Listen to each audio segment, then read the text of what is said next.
Hello everyone, welcome to Mason's another English video.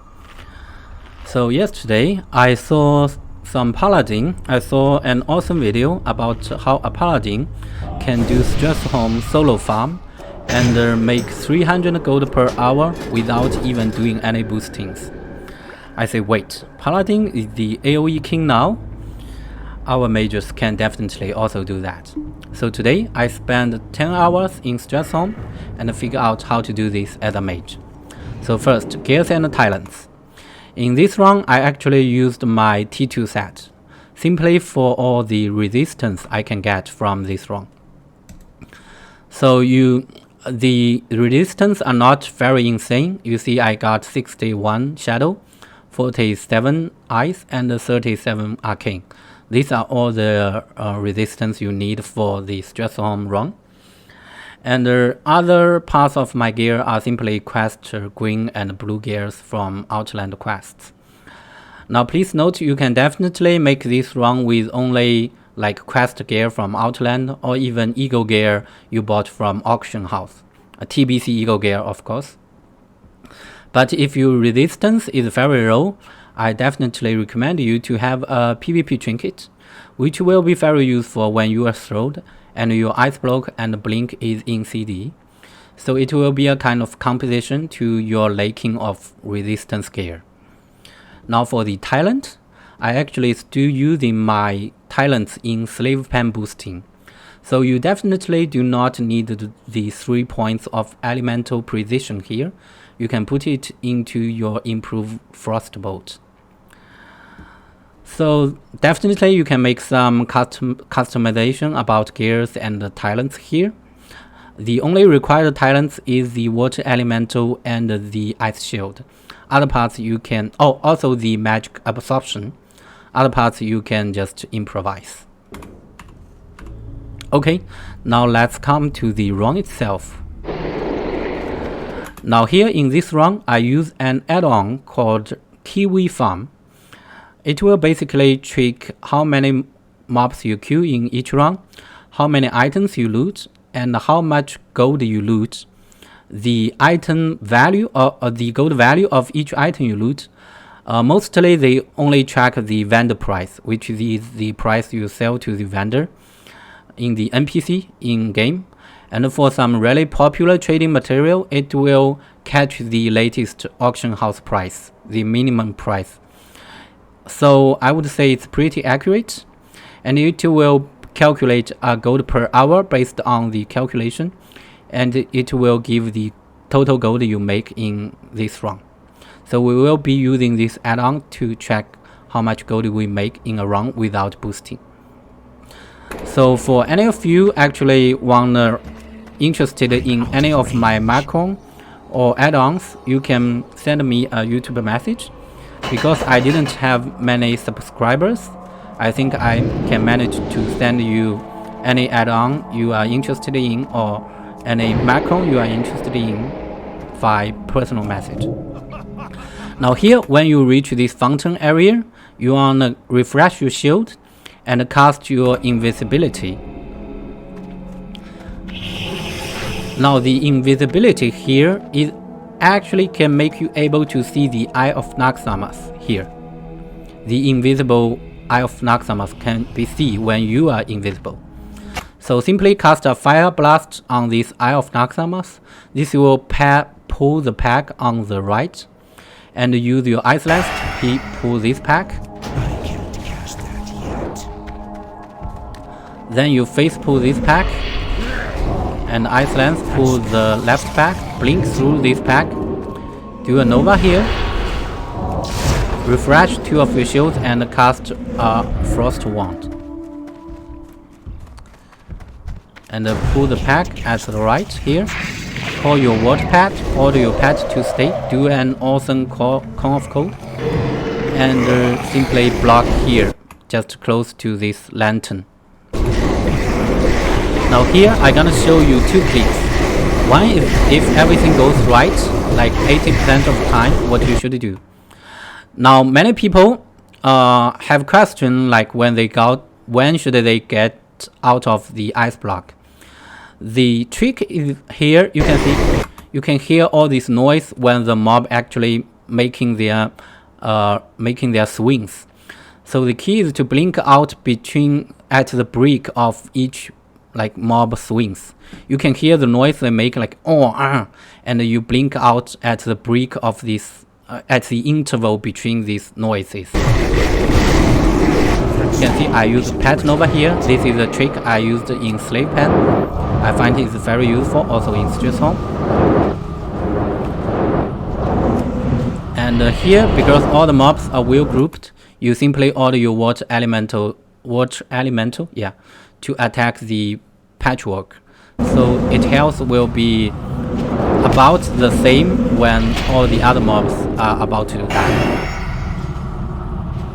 So it's super easy. If all the mobs are well grouped, you just kite them around this house. You can do each blink and blizzard at the time the same to me, or you can just decide when to do the blizzard and blink at the same time. Here we actually activate the creator and this mouse run out. Don't need to panic. Nova them and do blink and blizzard at each corner. These corners will be perfect place to group all the mobs and do damage to them. So you can see with all of the mobs get perfectly controlled, you don't have to worry you got thrilled. You simply just blink away and your Nova give you plenty time for your blink to CD. So because in every video people are gonna say why you don't have all the resistance, why like the mob are acting different in my run. So I actually gonna show you a clip with everything going wrong. Here you can see 2 casters didn't get into my block and got Nova in time, and we actually have 3 resistance in a row. Now if you only have like 1 mob resist, please notice you can use your water elemental here, like I demonstrate here, to make this mob attack your water elemental. Then you should be fine focusing on the big group. But here we actually have 3 resist, so we have to improvise and use all these skills we have to kite them around. You can see my kiting skill are not very good actually. My Cone of Cold and my blink sometimes just do not land in. So if I can make this pull with everything going wrong, you definitely can also make it. So it's like a never wipe Stratholme run. So because all the mobs are in front and the back of the house, so we won't circle around the house this time. We will walking through this corridor and walking to the fountain area. Use it as a backup kiting space for us. Now please be aware when you're in this corridor, you want to adjust your camera angle so your view won't get blocked by the ceiling. And also please note when I Nova a mob behind and I walking forward, I always line up the outer ring of my blizzard with the Nova the mob. So by doing this, all the mobs behind and the mobs get Nova will be back to a big group again. Now here actually you can see a rear boss here. So we can't simply kite forward and finish them here. We need to make a turn in this fountain area. You can see a rear boss spawn here.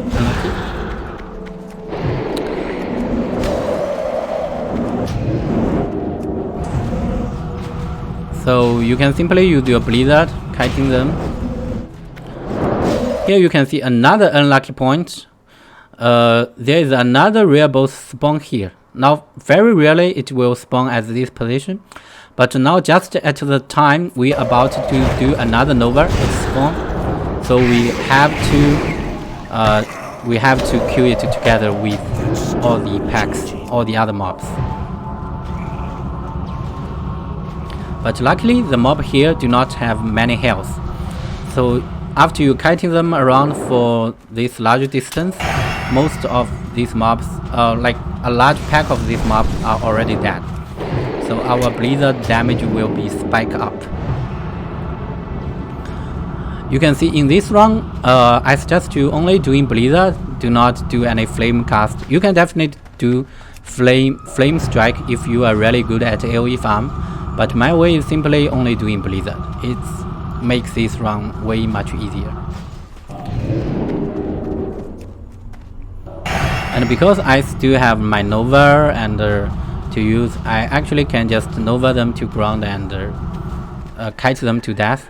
But because this, you can see this range attack mob do physical damage to you. The boss, that's actually the rare boss we pull. So I want to circle around this house a bit, so it won't keep attacking me with his range attacks.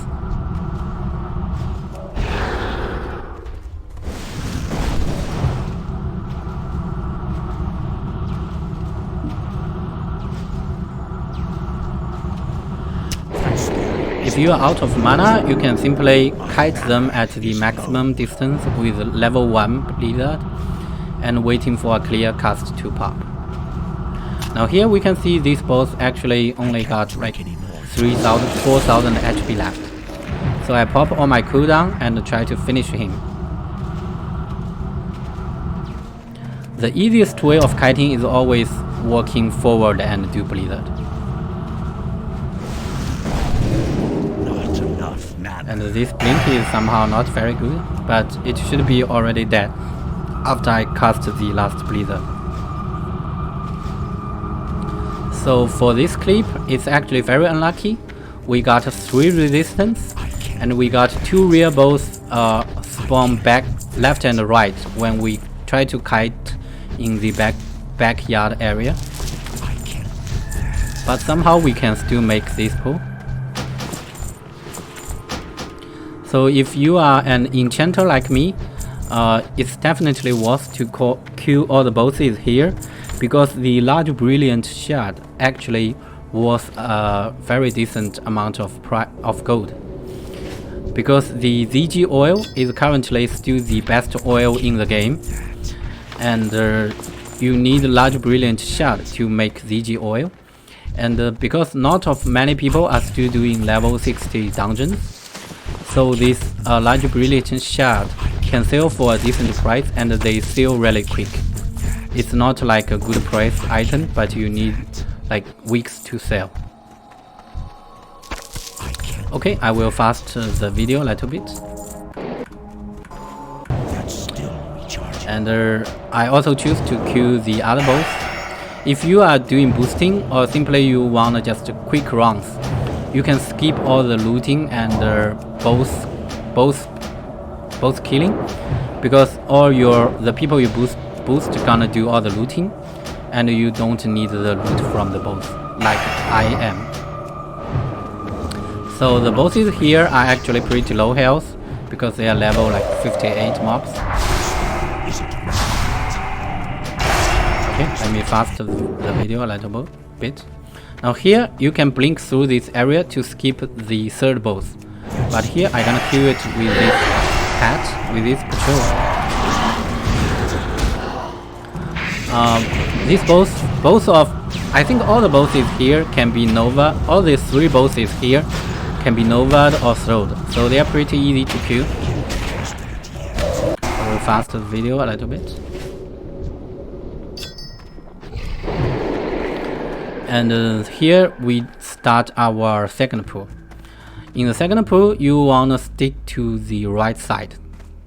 Walk all the way in.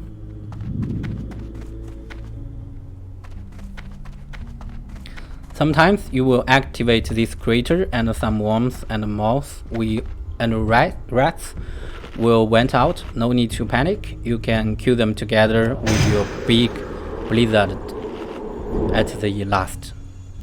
So here you want to refresh your shield, put your ice armor on, then pull this pack. Please notice all the packs I do damage here are the packs necessary for you to pull. Other packs will just automatically pulled by the mobs you already aggroed.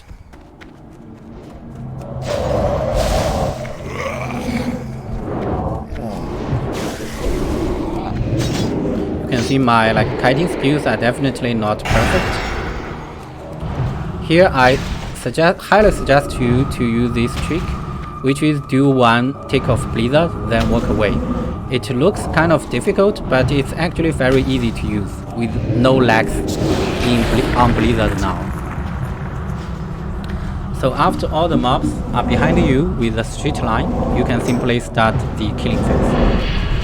The second and the third pool are actually easier than the first pool because you don't need to use your ice block and pattern over. All you need to do is just kiting them with a straight line. You can see I always use the outer ring of my blizzard to line up with the front mob. So in that case, it's very rare for a mob to run through the entire blizzard, and basically you can switch back to your major armor and just casually kite them. Okay, I will also fast the video a little bit.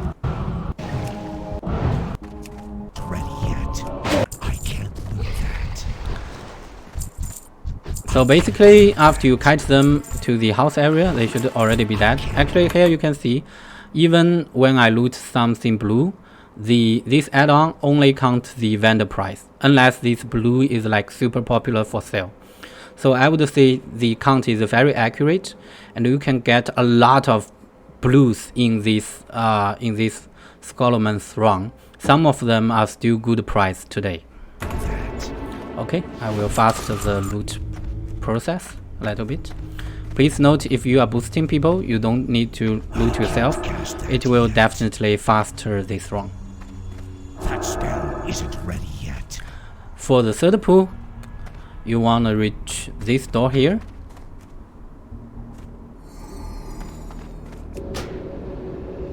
And make sure you got all your like gems and mana ready. Here you want to activate this trap. Now you can definitely skip this trap. I tried several times, you can blink through. But this will actually make you still need to do a blink when you get out.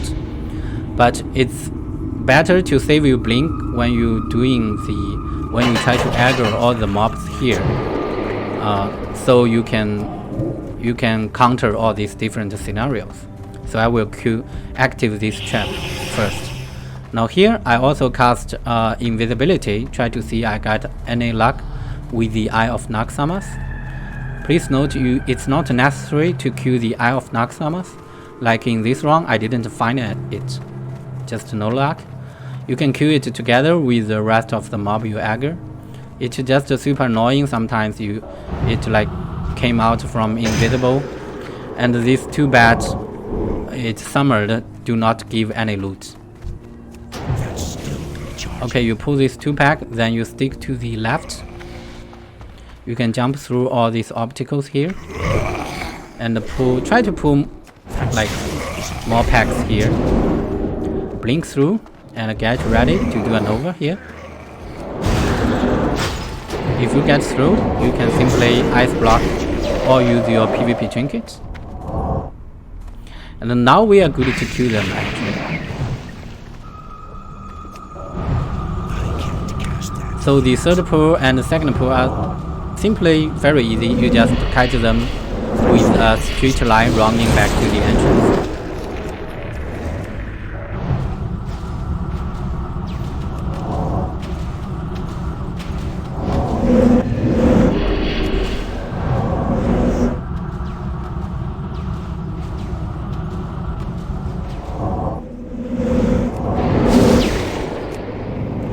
Overall, I find this farm is pretty easy and chill.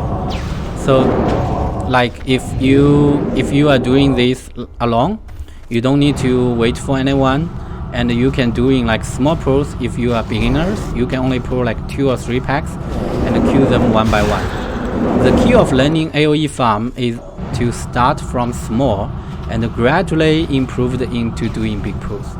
So I highly suggest you only do like 2 or 3 pulls when you just starting this run, and gradually improve yourself to do like more and more mobs. You can see I always use the outer ring of Blizzard to line up with the mob. Even like one mob runs through the entire Blizzard, like this Spectacle Citizen. can Nova him and do Blizzard again. Okay, I will fast the video a little bit.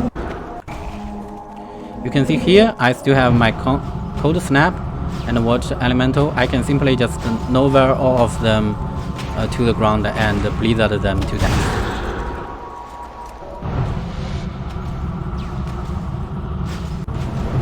Let's fast the video a bit. Okay, you can see here in 17 minutes and 50 seconds, we killed all the mobs available in the service store. So the most mobs available in this store, and I haven't do the looting of the last pack. So let's fast the looting process.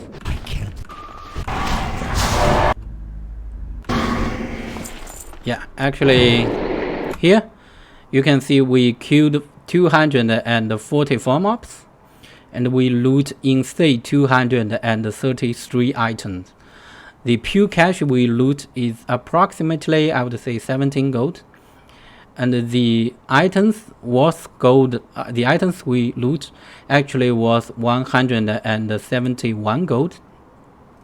So the gold per hour currently is very good, but you have to count the time you need to go to the vendors and sell all your items. And I also have some boost because I am an enchanter. I disenchant all the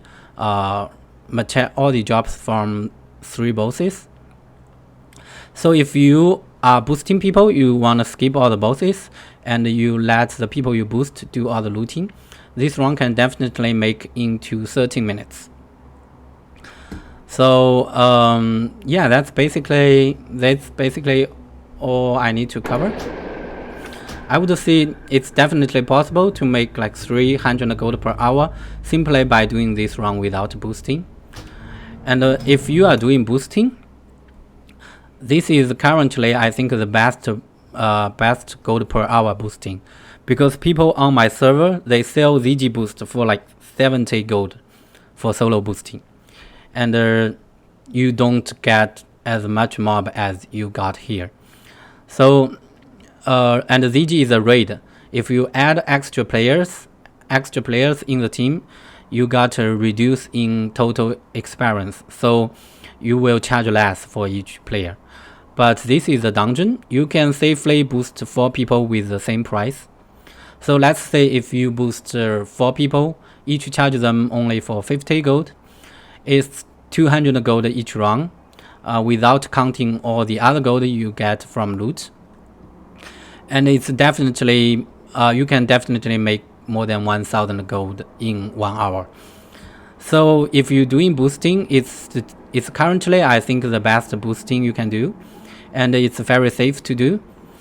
So if you are an socially isolated, pathetic player like me, you can just enjoy some quality time with all the mobs here, and you can doing it even at the break of your work. Like I said, doing small packs, separately doing the first, second, and third pull, and just enjoy some time and make some quality money here.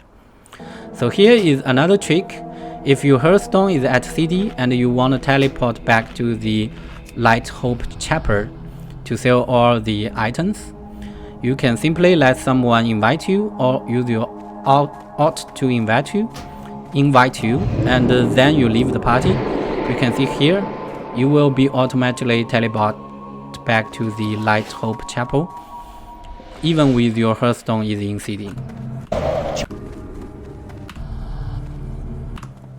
You can see here, yes, we back to the Untitled Chapel, and we can sell everything we got to the vendor and run back to Stratholme again. So it's a fast way if your Hearthstone is in CD to sell, to clear your bag, because your bag is gonna be pretty full in each run. Okay, that's all in today's video. I hope you not sweat about my English, and hopefully I will see you in a next video soon. Thank you.